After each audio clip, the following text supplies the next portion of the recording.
Let me also start by condoling the good people and, of course, the government of Zamfara State for this huge loss in Zamfara State.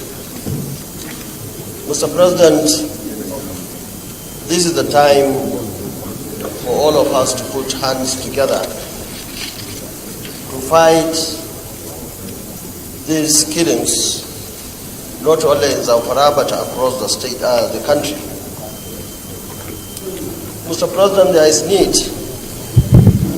for the military, especially the Army, the Air Force, and of course other security agencies, especially the police, the SSS, even the NI, and all other security agencies in this country to join hands to fight this crisis across the country.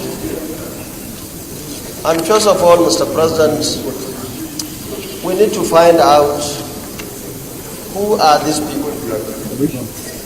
Are they Boko Haram? Are they armed robbers? What are they? Why are they killing the good people of this, our great country? Kana son bidiyoyi na comedy, wasanni, labarai da nishadi da sauransu? Ka danna subscribe na Aminci 24 TV domin samun su a koyaushe da kake bukata. Mun gode.